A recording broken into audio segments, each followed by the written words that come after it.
All right, let's dive into one of history's biggest mysteries, the JFK assassination. We're going deep with a 1998 issue of Kennedy Assassination Oh, Chronicles. this magazine. We're talking first-hand accounts, Yeah, controversial theories, absolutely. and evidence that really challenges the official story. It's really a treasure trove for those who want to go beyond the Warren Report. Beyond that kind of like surface level Yeah, this outrage. publication, it's really dedicated to digging deep, exploring those alternative theories and, the evidence that may have been missed. Yeah, and it's really fascinating. One of the things that I thought was really interesting is the web notes section. Oh, yeah. It's where readers get to share their thoughts and insights. It's true. And it just adds this really human element Yeah, to this historical puzzle. it really does. You can really sense, the rawness, the emotion, and all the questions, even years after the event. Yeah, absolutely. Like, take Mary Del Sharp's letter, for example. Hmm. It expresses a frustration that I think a lot of people feel, right? This limited information that's available and this burning desire to uncover what really happened. Yeah, absolutely. And then Don, another reader, Yeah. he kind of echoes those sentiments, right? He highlights the importance of continued research and that hope that eventually the truth will surface. Absolutely. And then you've got this intriguing letter signed "A Spy Who Came In From the Cold." Oh, intrigue. Yeah. And this individual, brings their intelligence background to bear, Oh, wow. suggesting a possible link between JFK's stance on Cuba Okay, and his assassination. interesting. And they even go so far as to say they're using skills they learned in the intelligence field to, assess the honesty of certain figures like David Lifton, who's a prominent researcher. Oh, that's really fascinating. And I think it speaks to the fact that sometimes you have to look at things from multiple different angles Absolutely. to really get down to the truth, Yeah. right? Sometimes, just taking it from a conventional approach isn't enough. You got to go beyond the surface. Absolutely. But let's talk about perhaps the most iconic piece of evidence, the Zapruder film.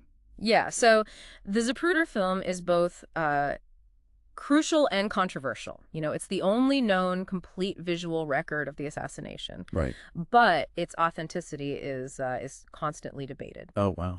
Some researchers believe, actually, that certain frames might have been altered or even removed to hide evidence of a conspiracy. Hold on. Are they saying that the film that we see might not be the complete picture? Yeah, they're saying it's possible that what we're seeing isn't the full story. Wow. And one of the theories that's highlighted in this issue in an article called Whiplash Greer, focuses on the Secret Service agent who was driving the presidential limousine, William Greer. Okay, so now this is where it gets really interesting, right? Yeah. What's the theory about Greer? Well, some researchers, they use this technique called frame extraction Okay. to analyze his head movements in the film. And they argue that his movements are unnaturally fast. So they're suggesting that frames may have been, tampered with. Right, so they're saying like they could have manipulated those frames Yeah. to make it seem like something happened in a different sequence. Yeah, exactly. Wow. But of course, not everyone agrees with this theory, right? So Harrison Livingstone, in his book, Killing Kennedy, he challenges those methods of frame extraction. He argues that things like body rotation could explain what appears to be these fast head movements. So like many things in this case, you've got experts on both sides Only. really interpreting the evidence Exactly. in different ways. But let's move on to something else. This issue features an interview with James Jenkins, an autopsy technician who was actually present Oh, wow. during President Kennedy's autopsy. Yeah, Jenkins' account is really remarkable, especially because, he initially hesitated to speak about what he saw and what he experienced because of fear. Oh, wow. That's kind of echoing the sentiment in the spy letter, right? There's Well, this. it's that sense of fear. Yeah. Absolutely. So what did Jenkins eventually come forward and share? So he describes the location and the nature of JFK's head wounds in a way that actually suggests a shot from the front. Oh, so he's saying the bullet came from a different direction A different direction. than what has been widely accepted. Right. And he also contradicts other parts of the Warren Commission report.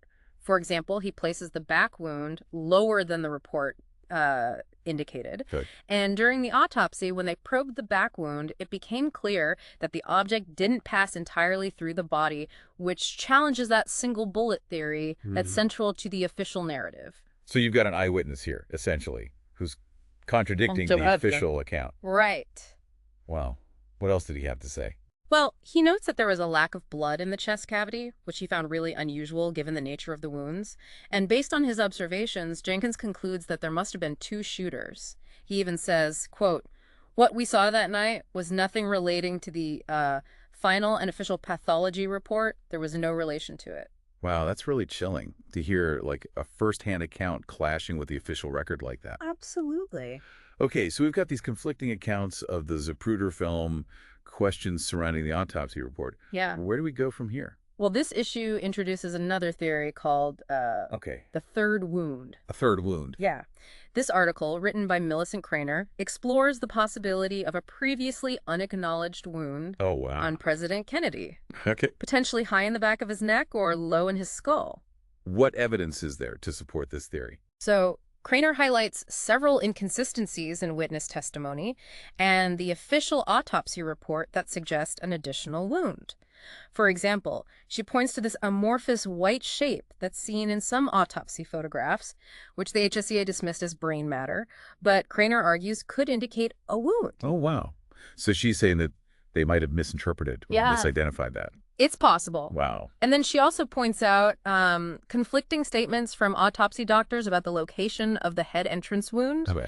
and if there was a notch in the skull. Okay. And then Dr. Kemp Clark, for instance, he observed blood in JFK's oropharynx, so that's like the area at the back of the mouth leading to the throat, Mhm. which suggests a wound track that's higher than the officially documented throat wound. This is getting more and more complex. Yeah. We have discrepancies, Mm-hmm. conflicting accounts, Right. and potentially, evidence that was just misinterpreted. not seen correctly or Uh, identified correctly. Yeah, it's like a puzzle with missing pieces. Absolutely. And those missing pieces raise so many questions about what really happened that day in Dallas. Absolutely. Welcome back. We're continuing to explore this intriguing third wound theory. Right. So this was this possibility of an unacknowledged wound. Yeah, And the article uses all these different people who were there right. as sources There's absolutely. of the theory. Yes.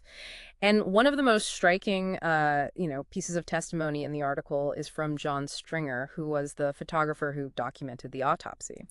And he identifies that amorphous white blob near JFK's hairline that we discussed earlier as the entry wound to the head. Oh, wow. So he's saying that the wound was there, not higher up. Interesting. And there's more. Craner highlights the testimony of several other individuals that offer some really intriguing details. Okay, like who? Well, we have Malcolm Perry, who described the trajectory of the throat wound as upward, indicating a shot from above and behind, which really clashes with the official narrative. Right. And then we have Gerald Custer, who was present at the autopsy and claims to have seen metal fragments in the C3-C4 area of JFK's neck. So that points to a wound track that's not accounted for in the official reports. So you've got Stringer, who's indicating a wound near the hairline. Right. Perry, who's describing an upward trajectory for the throat wound. Yeah. And Custer, who's observing these metal fragments in the neck. It seems like there's a whole lot more to this story than what's officially been acknowledged. Absolutely. Craner also brings in even more testimony to support her theory. Oh, this is getting good. Who else? Tom Robinson, who is one of the embalmers, Okay. provides a really vivid account. This is where it gets interesting. He describes seeing a probe being inserted near the base of JFK's brain during the autopsy, and then seeing the tip of that probe emerge from the tracheotomy incision in the neck. Wait, so a probe went through his head and out his throat. That's what the testimony suggests, and it's, again, a detail you won't find in any official reports. And it raises the question of whether evidence was deliberately omitted. We've got conflicting wound locations, unusual trajectories, this mysterious third wound, and now this whole probe situation. It's like, I don't even know how to describe this. And it gets even stranger with the testimony of Joe O'Donnell. Okay, who's that?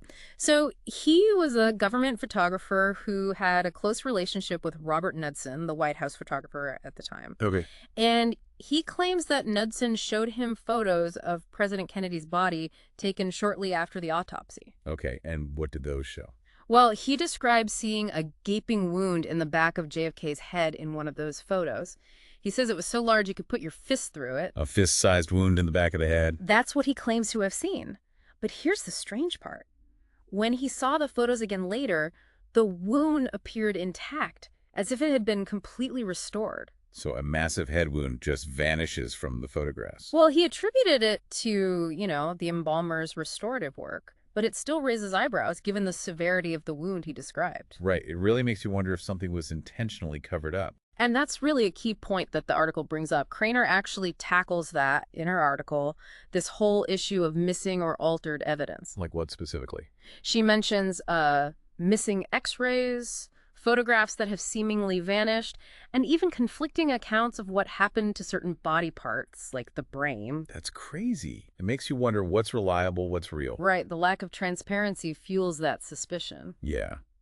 If we can't rely on the official reports, where do we even begin to understand this? Well, I think, the key here is to approach the information with a healthy dose of skepticism. Okay. You have to critically evaluate your sources and consider the motivations of those involved. So we're like detectives on a cold case. Precisely. And like good detectives, we have to follow the evidence where it leads, even if it challenges those official narratives. Speaking of evidence, let's talk about, one of the other big pieces of this puzzle. The ballistics, the bullet trajectories, the origins of the fatal shot.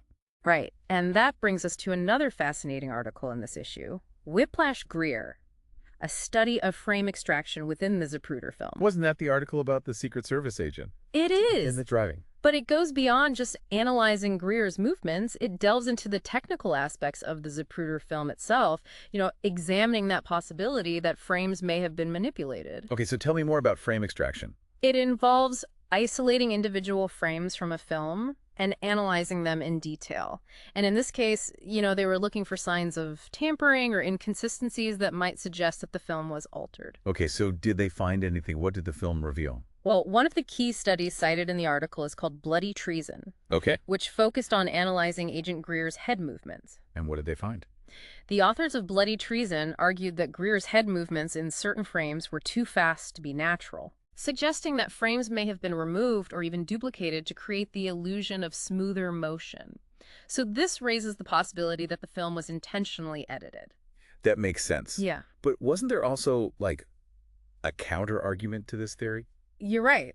The article also presents counter-arguments by Harrison Livingstone in his book, Killing Kennedy. Okay. And he criticizes the methodology used in Bloody Treason, arguing that they didn't adequately account for factors that could influence head movement, such as body rotation. So it's like everyone's got a different perspective.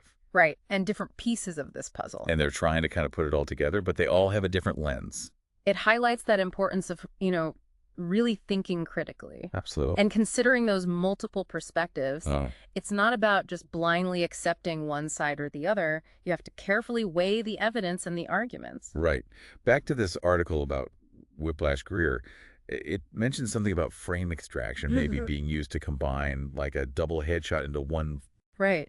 The idea is that if there were multiple shots to the head, that frame extraction could be used to remove or obscure the frames showing the second shot, making it appear as though there was only a single fatal shot. Wow.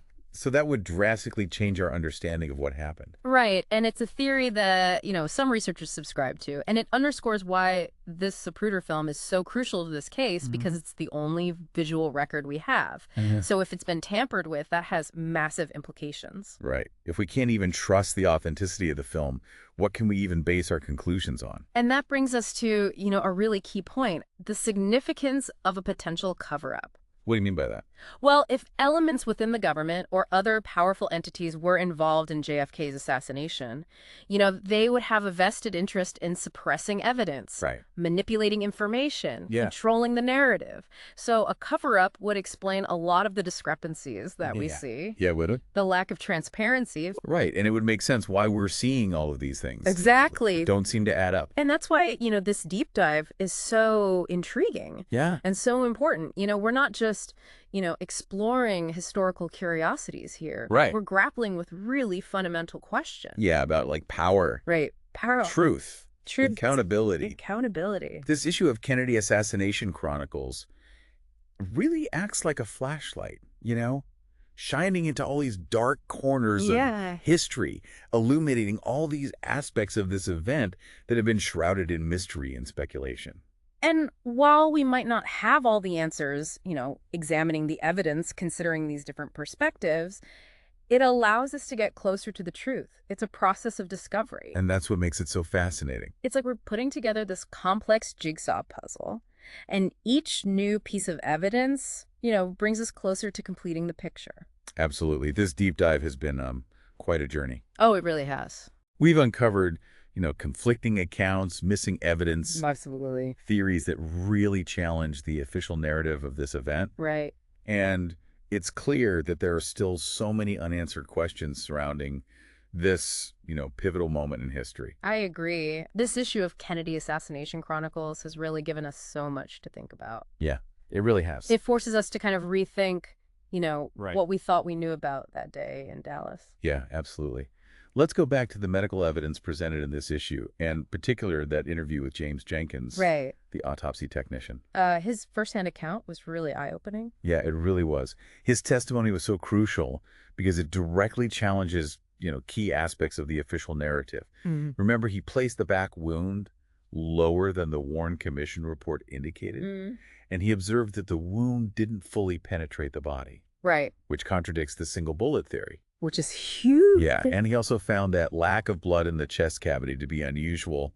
Yeah, and it's like every detail he reveals just chips away at the official story. That statement, that what he saw during the autopsy had no relation to the final pathology report. Yeah, It's really jarring. it really is. His testimony raises serious doubts about that single bullet theory, Yeah. Implying this possibility of multiple shooters and, by extension, a conspiracy. And if you have multiple shooters, like Jenkins suggests, it really changes the narrative. Yeah, absolutely. It's no longer just a lone gunman Right. acting on his own. Right. It becomes something much more complex. Yeah, a much more sinister event, and it raises these questions about, who else might have been involved Right. and what were their motivations. Yeah, absolutely. This magazine, it doesn't shy away from this idea of a high-level cover-up. It doesn't. It digs into the missing x-rays, the photos that have vanished, the conflicting accounts, all pointing to a potential effort to suppress the truth. And, if there was a cover-up, it means that what we've been told, for decades might be completely fabricated. Right. And that's unsettling. It is unsettling. It makes you wonder, could history be manipulated so easily? Absolutely. And it really underscores the importance of critical thinking, Absolutely. questioning authority and seeking out those alternative sources of information. Right. We can't just accept the official narrative at face value. Right. We need to dig deeper, Yeah, look at the evidence, and Yeah. draw our own conclusions. absolutely. This has been such an incredible journey, It really has. this deep dive. It's shown us that the truth about the JFK assassination is so much more complex It's a puzzle. Yeah. So many missing pieces. than we might have imagined.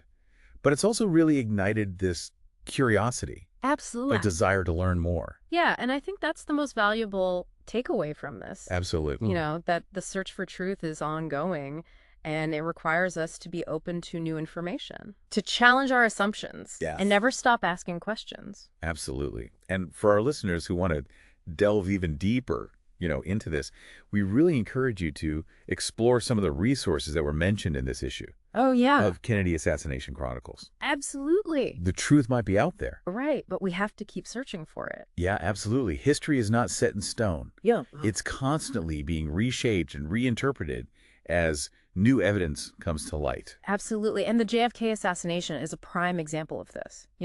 Decades later, Yeah. we're still trying to figure out what happened. Yeah, trying to piece it together. And that's what makes it so fascinating. It really does. And it shows that the past really isn't past. It's not. It continues to shape our present, Right. influence our future. Mm. And as we, continue to try to make sense of this event, this pivotal event in American history, Yeah. it reminds us that the pursuit of truth is a journey, not a destination. Well said. And maybe in that journey, we find not just answers about the past, Right. but also insights that can help us kind of navigate the present Yeah, and the uncertainties of the future. absolutely. Well, thank you for joining us on this deep dive into the JFK assassination. We encourage you to, continue your own exploration, keep asking questions, keep searching, and never stop seeking the truth. Yeah. Until next time, keep diving deep.